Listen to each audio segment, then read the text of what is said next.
Okay, and we are back. That was really weird. There was like a power surge or something. All my monitors turned off for some reason, and then OBS just crashed and the stream died. So I don't know what the fuck happened, if that was just a weird coincidence or not, but yeah, that was strange. Is it still in the same stream? Or did it make a new one? No, it made a new stream. That's too bad.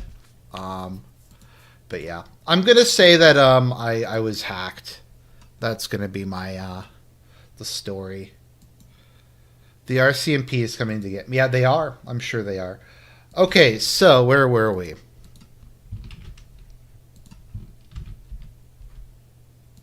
It is a very weird time, though, isn't it? For like, that's gonna be my. There to be some random technical issues. Okay, so this is what the New York Times guy is saying. I have a very serious question. Does the President of the United States rely on any information about the battlefield situation in Ukraine that doesn't come from Putin's conversations with Witkoff? Because there are thousands of helpless Ukrainian troops in full encirclement, and asking Putin for an imaginary favor is quite a way to remove the goalpost after Putin refused the unconditional 30-day ceasefire. So Defense Politics Asia responded, I cover the war every day, ask me. So I said, so is the narrative that the President of the United States has no intelligence sources and just watches Russia Today? Yes, that's what they're saying. They're saying they know better than the most powerful person in the world, daily briefed by the best intel agencies in the world. So if we start to go through these, he's hoping Putin gives him a treat. Let's see here. Here we go. Reality check. POTUS has access to robust U.S. intelligence services. This person says that Trump is not capable of reading it. He doesn't listen to them. He doesn't understand the intelligence reports. He doesn't read them. So yeah, according to this, he licks Putin's ass. He watches RT, and he does not receive any intelligence reports other than that. So that's where we are with regards to this. Hopefully people found their way back. Once again, I have no idea what the fuck happened. I'm going to blame, once again, I'm just going to say that I got hacked by pro-Ukraine people. Okay, so we have all this, and I can go through any number more examples. Is this guy from the New York Times? Because if it is, then that's especially, like, beautiful. I think it is. I think they are. Okay. Because, like, they're heavily going against it here. Okay, so we'll go to one sec. Just let me know in the chat if the stream is working now. So,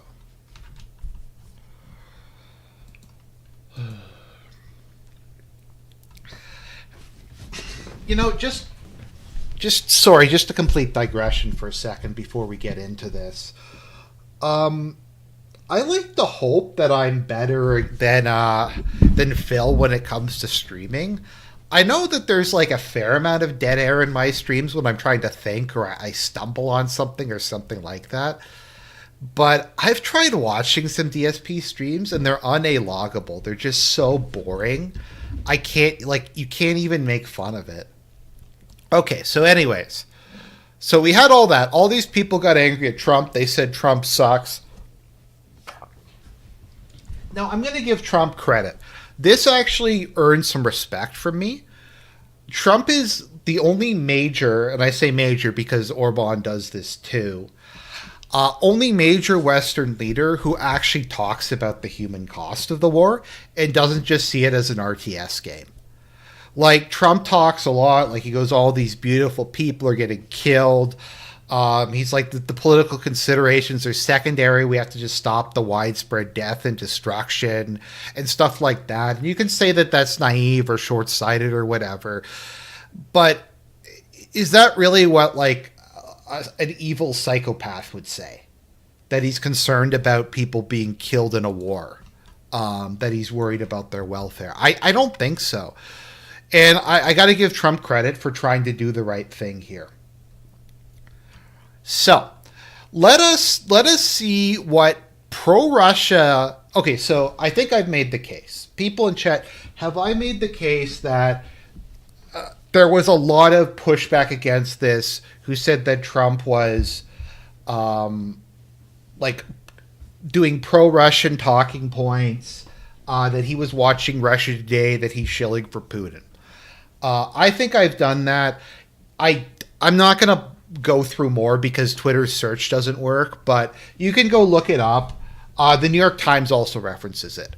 So we have this article from the BBC, notorious pro-Russian propaganda outlet. Everything is finished. In other words, it's never been more over. Okay, so let us go through this article. We have some Russian bots here. They're going to interview some people who we know are bots. They're not real Ukrainian soldiers. First line. Ukrainian soldiers fighting in Russia's Kursk region have described scenes like a horror movie as they retreated from the front lines. I thought it was an orderly retreat, though. I thought everything was going well, and there was no encirclement. None of them got cut off. It was a mostly orderly withdrawal. The BBC has received extensive accounts from Ukrainian troops who recount a catastrophic withdrawal in the face of heavy fire and columns of military equipment destroyed and constant attacks from the swarm of Russian drones. You know, that kind of seems to imply something, but I'm not really sure what. I'm starting to think maybe this was not the military success that we were told it was, and that this withdrawal was not good. But once again, what other, going by their logic, the fact that the BBC is publishing this is an indication that they're pro-Russian propaganda, because that is the narrative, is that if anybody says anything against the narrative from Zelensky or whatever liberal journalists were worshiping this week, they are pro-Russia propaganda. They are a shill, and they are being paid by the Kremlin. No one could look at the situation and legitimately think it was bad. So I don't know.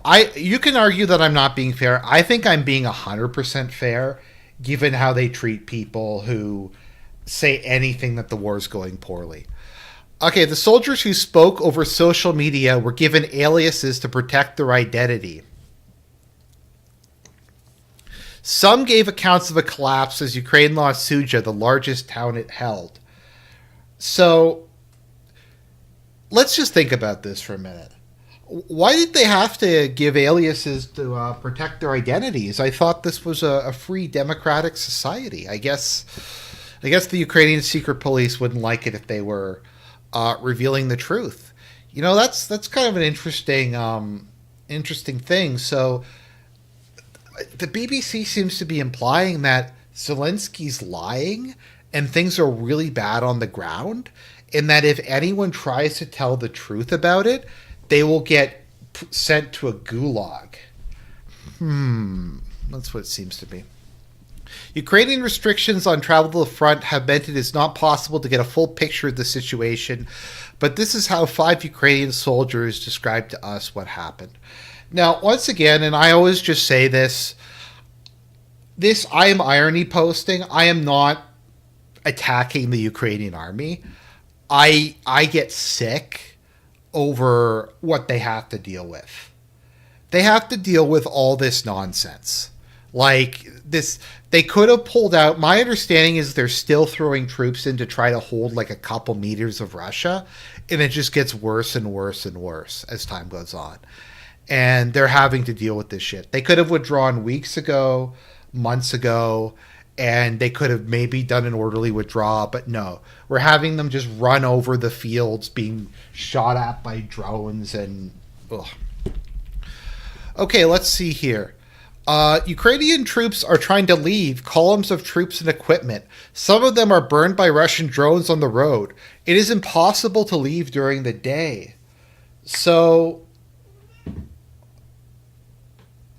that's an interesting... so that sounds kind of like an encirclement, doesn't it? Movement of men, logistics, and equipment have been reliant on one major route between Sudzha and Ukraine's Sumy region. Vladimir said it was possible to travel on the road relatively safely a month ago. By 9th March, it was all under fire control of the enemy. Drones around the clock. In 1 minute, you can see 2 to 3 drones. That's a lot, he said. So, once again, by the logic, is this man a Russian bot? Because he's claiming that they're encircled. Like, maybe they're not full-on physically encircled, like every square inch around their position is occupied by the Russians. But the only, like, major road in and out is under Russian fire control, and they can't use it. I mean, that sounds like a encirclement to me. So let's see what this man says. We have all the logistics here on one Suda-Sumy highway, and everyone knew that the Russians would try to cut it. But this again came as a surprise to our command. Doesn't that just sum up this entire war? It came as like once again, like the soldiers on the ground are saying that it's magical thinking. Like that their leaders are completely retarded. It's like, okay, we have once again, you have a salient that has one highway going into it. Where do you think the Russians are going to attack? Maybe the highway. Maybe that's what they're going to do. But they couldn't figure it out. At the time of writing, just before Russia retook Sudzha, Vladimir said Ukrainian forces were being pressed from 3 sides. Sounds like an encirclement. By March 11th, Ukrainian forces were battling to prevent the road from being cut. A few days ago, we received an order to leave the defense lines in an organized retreat, he said, adding that Russia has amassed a significant force to retake the town, including a large number of North Korean soldiers that don't exist. Maybe people in the chat can let me know, but I have yet to see any evidence that there's North Korean soldiers. Like, have they just not been able to capture a single North Korean? Like, I've seen no evidence. Other than, like, some just random burnt out things that might vaguely resemble. But it's... And once again, and somebody was criticizing me for this and saying that I was lying by saying that people were attributing the Russian success in Kursk to the North Koreans.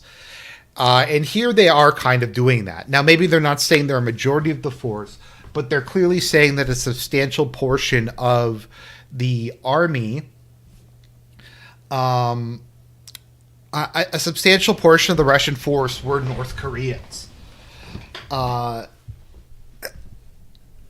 So I think I'm justified. And I think during the whole Kursk operation, when it started to turn bad, if you go back and look at the sources, the thing they kept saying was North Koreans came in there. So Ukraine said they captured North Koreans. I think they just captured, and I've been over this, there's all kinds of Asiatic peoples in Russia. Keep in mind, like, there's all kinds of Turkic and Mongoloid peoples in Russia who look like North Koreans. And a lot of them serve in the army. So I think there's, like, yeah, there might be one Russian commander. But, like, here's my thing. If there were, like, 10 to 20,000 North Koreans in Kursk, wouldn't there be some evidence? Like, we have drones flying everywhere. We have people with phone cameras everywhere. We have satellites. We have social media. And no one can find, like, any pictures of North Koreans? Like, it just seems implausible to me. Yeah, Russia does also have a Korean population. That's too. Like, once, as I said at the start of this, and sorry if we're digressing a little bit, but I didn't even think that it was impossible or improbable that North Korea has sent some expeditionary forces to fight in this war to get some experience. That maybe they spent like 20 or 30,000 guys, and they're going to go and fight on the front lines. They're going to get experience in modern warfare, and they're going to bring that back to North Korea. So I didn't even think that it was necessarily a crazy idea, but I just see no evidence. Like, I just, once again, yeah. But I think I've made my point. I think we would see some sort of evidence if that was the case. So.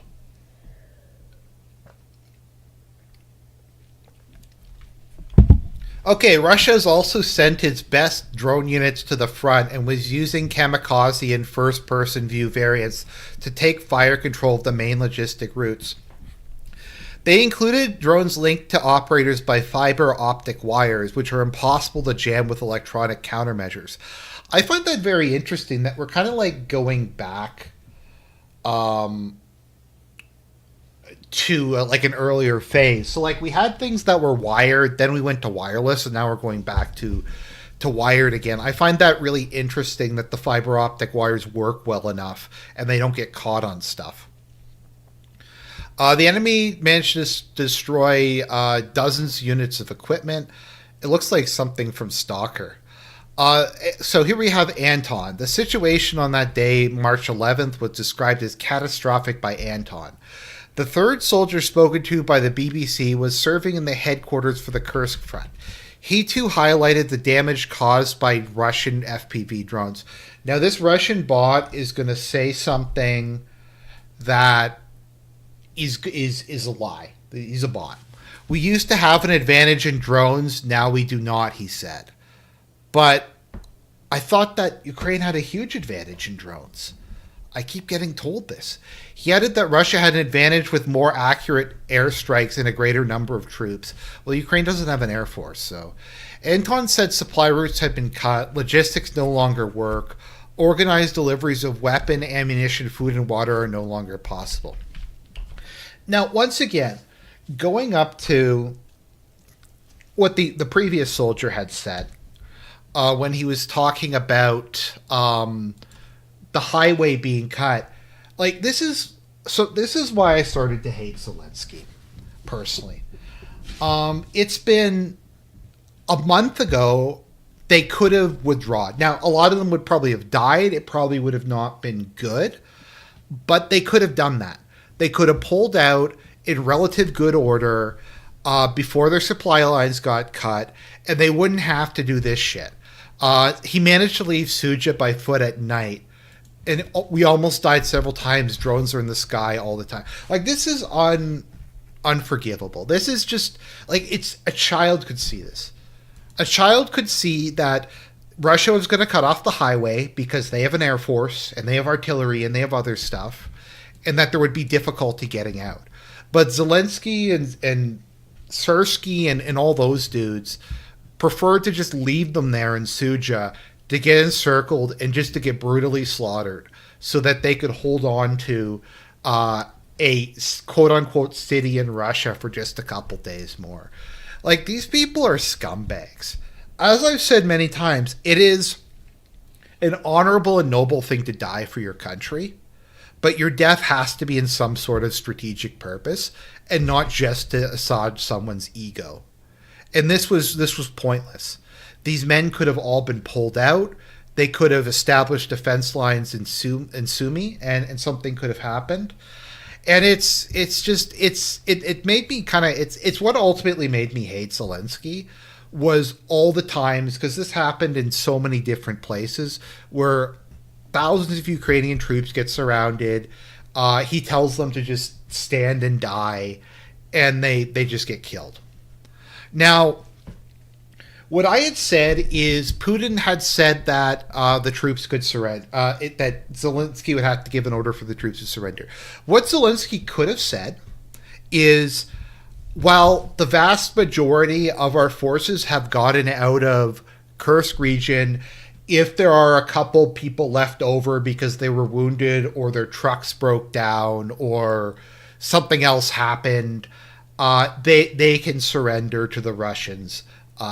And just something like that. Like he didn't have to admit there was a lot of them. He could have just said if there was a couple stragglers or people who couldn't move because they're wounded or something like that. And that I think would have been a way to let them surrender without actually admitting anything. Okay, so let's see here. Western officials estimate that Ukraine's Kursk offensive involved about 12,000 troops. They were some of their best trained soldiers equipped with Western supplied weapons, including tanks and armored vehicles. Yeah, I think their few remaining mechanized divisions were deployed there along with paratroopers and whatever other special forces Ukraine has left. Ukraine had abandoned much of its material. In a social media post, Dmytro likened the retreat from the front to a scene from a horror movie. The roads are littered with hundreds of cars, armored vehicles, and ATVs. There are a lot of wounded and dead. Vehicles were often hunted by multiple drones, he said. He described his own narrow escape when the car he was traveling in got bogged down. He and his fellow soldiers were trying to push the vehicle free when they were targeted by another FPV drone. Said many Ukrainians are retreating on foot, with guys walking 15 to 20 kilometers. And that is in like full military gear, while having drones buzz overhead, artillery shells coming down, and stuff like that. In a message on March 14th, everything is finished in the Kursk region. The operation was not successful. He estimated that thousands of Ukrainian soldiers had died since the first crossing into Russia in August. Artem, we fought like lions. A fifth soldier sounded less gloomy about the situation. He was in hospital for a shrapnel wound. Artem said that he had been fighting further west near the village of Lokia, where Ukrainian forces were putting up a stiff resistance and fighting like lions. He believed the operation had some success. It's important that so far as the armed forces of Ukraine have created this buffer zone, thanks to which the Russians cannot enter Sumy, he said. And I'm sure that there's some truth to that. Like, once again, as I've said, the Ukrainian forces have held under almost impossible situations for longer than really anybody should do that. Okay, so Ukraine's top general Alexander Syrsky insists that the Ukrainian forces have pulled back to more favorable positions, remain in Kursk, and would do so for as long as it is expedient and necessary. He said Russia had suffered more than 50,000 losses during the operation, including those killed, injured, or captured. Now, keep in mind, Zelensky a couple months ago said Ukraine has lost 40,000 people over the entire course of this war. Is what I think. Is what Zelensky said. So Zelensky posits that Russia lost more people during Ukraine's attack on Kursk than Ukraine has lost during the whole war. Now, does that sound like something that's vaguely possible? Not to me. He believed the Kursk operation had accomplished its task by forcing Russia to pull troops from the east and relieve pressure on Pokrovsk, but it is not yet clear at what cost. So that happened. Now let's move on to the other one. How Ukraine's offensive in Russia's Kursk region unraveled. Now there's just a small sliver of land along the border. Ukrainian forces have pulled out almost entirely out of the Kursk region of Russia ending an offensive that had stunned the Kremlin last summer with its speed and audacity. I'm just going to take a second to answer Osika's question. I've been trying to ask why the Ukrainian army won't seek regime change in Kiev if Zelensky keeps making these horrible decisions. So the problem, and I had written a post for this, I never put it up. So there is no pro-peace faction in Ukrainian politics as far as I can determine. There is the pro-war faction that is led by Zelensky. There is the ultra-nationalists who's like Azov and the various far-right militias. And then there's the dissident pro-war side, which is like Poroshenko and Klitschko and some of those guys who are also pro-war but are anti-Zelensky because they want to be in power. There isn't really any elite opinion in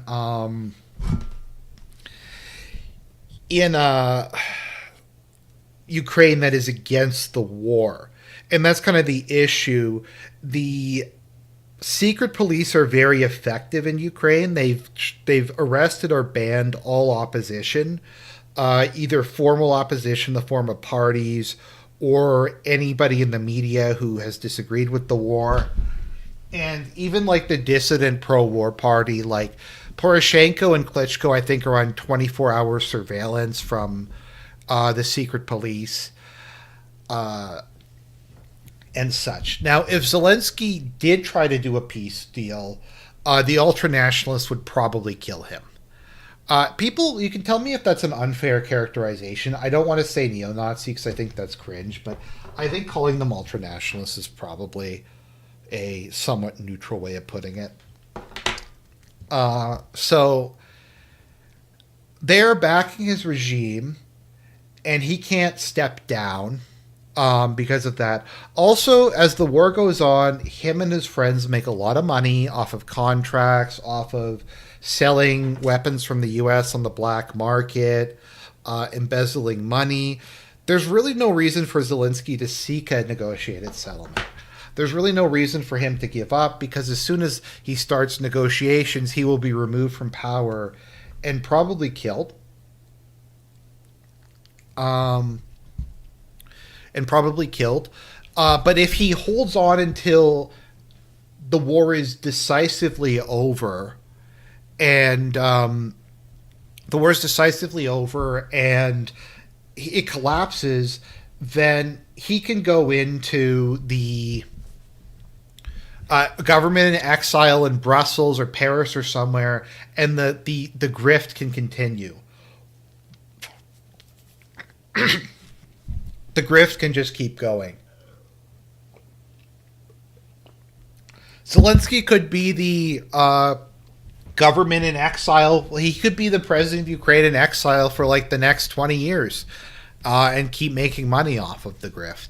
So there's really no, and this is extremely cynical, yes, but there's really no reason for him to seek a peace deal because that means that the money would go down and he'd probably get killed by the ultranationalists.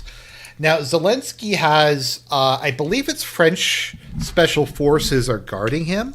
Previously, he was being guarded by U.S. special forces, but now he's being guarded by French special forces, which is probably a wise decision because if the ultranationalists try to kill him, they will have to kill French soldiers, and they don't want to do that.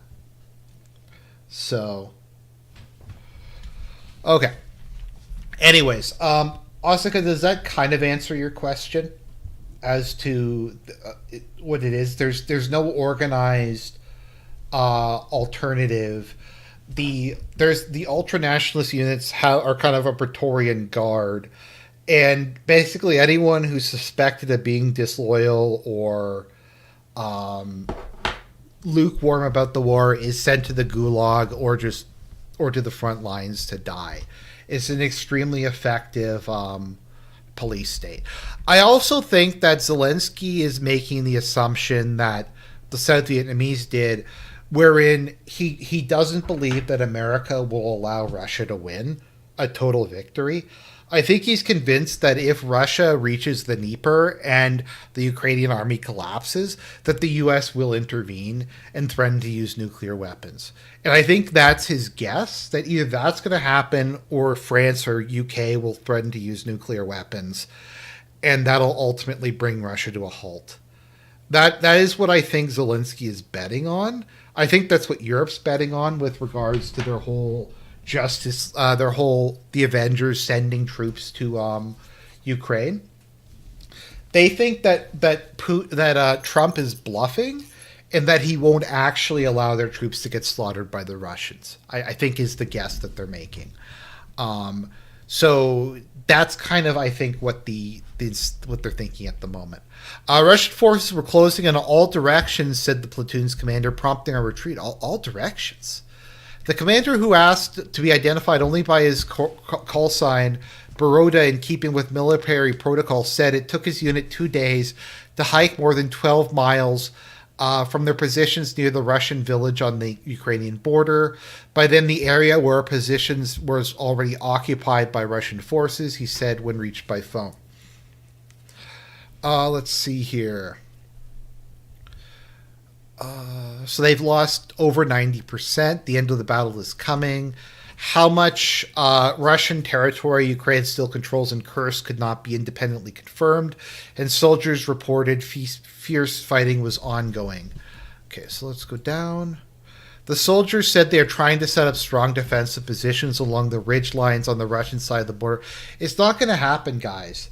That stuff takes, like, months, if not years, to set up proper defensive fortifications with concrete bunkers, with earth walls, with dragon's teeth, with ditches and stuff like that.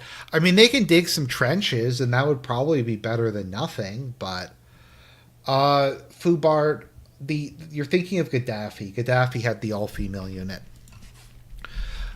We continue to hold positions on the Kursk front. I think the only thing that could get rid of Zelensky is if the U.S. makes further aid conditional on him stepping down. I think that might be the only way to get rid of him. Okay, let's see here. Unnecessary gamble. Okay, reversal. Did not come down to any one factor. Okay, yeah, here we go. Once again, North Korean troops brought in by Moscow were part of the reason that they won, the North Korean troops. How the tide turned. Okay, so just all this stuff is happening. North Korean troops were withdrawn from the battlefield in January to regroup. It's a LARP. Why don't they have a picture of the North Korean soldiers? That's what I want to know.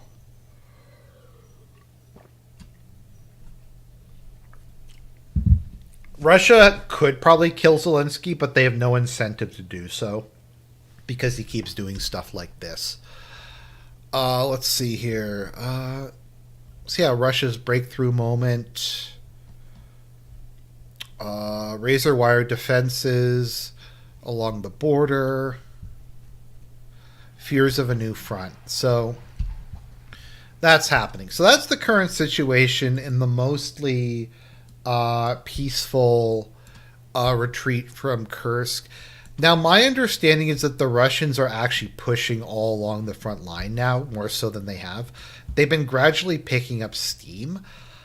I don't know. I said this last year, but if Putin was going to launch a major offensive, this might be a good time. There's all the drama going on with Trump. No one knows what's really happening. They have some momentum from the Kursk defeat. Ukraine's reeling. Morale's got to be really low at the moment, between them not being sure if Trump's going to keep supporting them for any for a longer period of time, or their best units getting torn to pieces in Kursk. So that's where we're at. So it was a mostly I think in Zaporozhye. I heard in the south they're actually attacking for the first time in quite a while. And they're trying to push. I think Zaporozhye City and Kherson are probably going to be targets at some point. I just don't know when. Once again, the Russians aren't working on a political timetable, so it's hard to know. I think that, and so my estimate, and I've been wrong numerous times before. I said I thought there was about a 30% chance that the Ukrainian army would collapse by the end of April. And I think there's a 70% chance it'll collapse by the end of August. I really can't see them making it to the end of the year. I can't see them making it to the end of the summer, really, unless Russia is just so cautious they don't attack at all. I really don't see how they keep going, unless it's just Russia's super cautious or they don't want to knock them out. I do think that Russia can pretty much collapse the Ukrainian army whenever they want. The issue is just that it depends how costly it would be. Yeah, I think Budanov was correct. I'd said that before the Budanov prediction, but the thing is, if Russia just pushed everywhere all at once and just blew through like all of its missiles, all of its just used all of its armored forces and just surged forward, it probably would collapse the Ukrainian army, but they would take heavy casualties. So I think that's kind of the calculation that's being made. Now, the other thing that's difficult to know is how far does Putin want to go? Because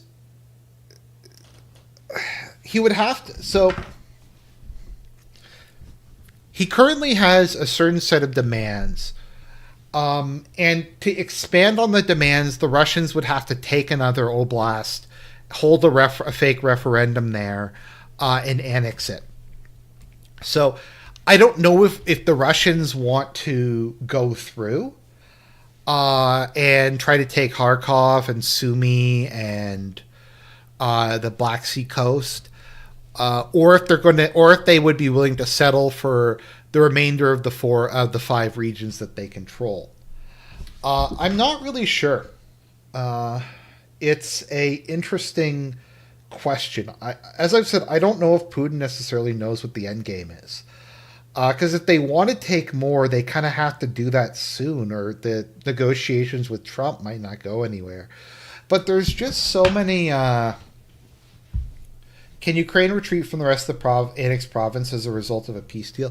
Yes, the current Russian peace proposal, and I'll say this, the Russian peace proposal is the four regions are recognized legally as being part of Russia.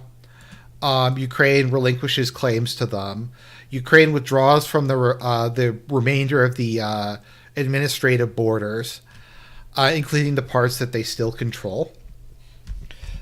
Ukraine puts down the ultranationalist brigades and institutes constitutional protections for Russians in the Russian language. Ukraine pledges to never join NATO, and they pledge to have a limited army, to not be big enough to threaten Russia again. And that is what the current peace offering is. So Trump has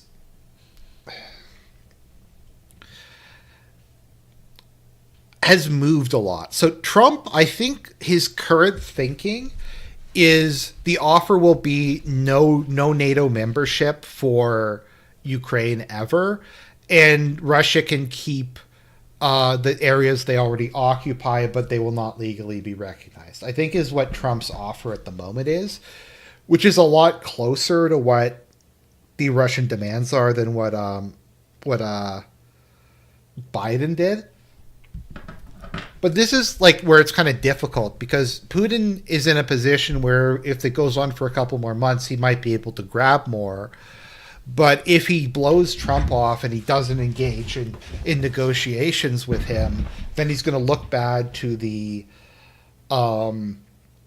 Chinese and Indians and their other friends. And I don't know if Trump really knows what he's doing either. So we just kind of have a whole bunch of people who don't really, I think, have an end game. We're just kind of playing things by ear as they come. And I do think it is a very dangerous and risky situation.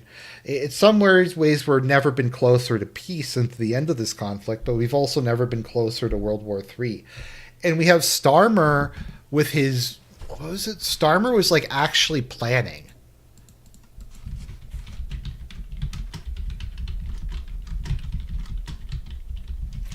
I think Starmer announced that they're ready and willing. Okay, here we go. This is what Keir Stormer said.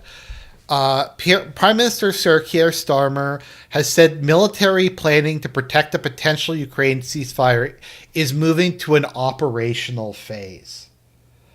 Yeah, I watched Falling Down. Falling Down is a good movie. I just haven't done a review of it yet. So an operational phase, like, does that mean they're sending the people in? Um,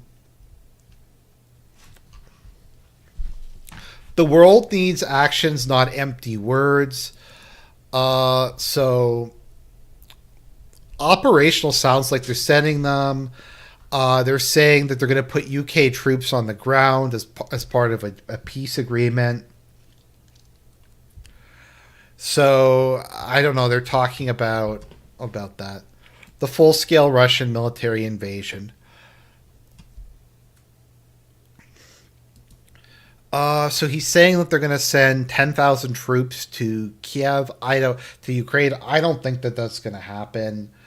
I think it's LARP, but once again, it's dangerous to be talking like this and to be trying to like escalate the situation. I mean, the EU army can't really do anything against Russia at this point in time. Like, as I said, the idea that Russia is somehow going to be able to invade Europe and occupy it successfully is insane. As is the idea that like the 30,000 EU soldiers is going to be able to fight the 700,000 or whatever strong Russian army. So I don't know. I honestly think that Trump is not going to uh, back them up. I do think if the EU sends a bunch of guys into Ukraine and the Russians kill them, I honestly don't think Trump is going to save them. I think Starmer thinks that Trump will never abandon him. So if he sends his troops in, the U.S. will bail him out. But I don't think Trump is going to do that at this point in time.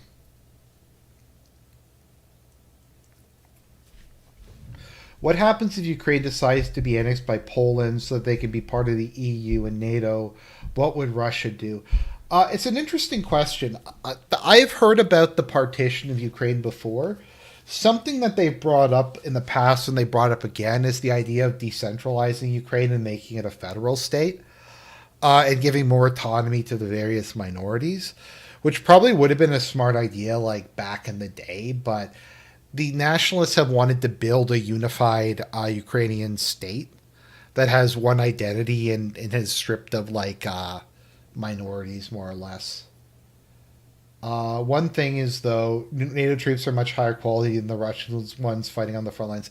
I don't actually agree with that. The Russian soldiers have experience, and B, it's not as if Russian soldiers don't receive training. They receive half a year to a year full of training. So they might be somewhat better, but are they like 20 to 30 times better? Is the question. Also, they would have to deal with all kinds of other stuff. But anyways, I think that covers everything I wanted to cover. I hope people enjoyed it. There's a lot of irony posting this time, but that's how it is sometimes. So God bless everybody. Have a great week. I will be away next week, so I'm going to go to Washington, D.C. actually, so expect some vlogs from there. And that should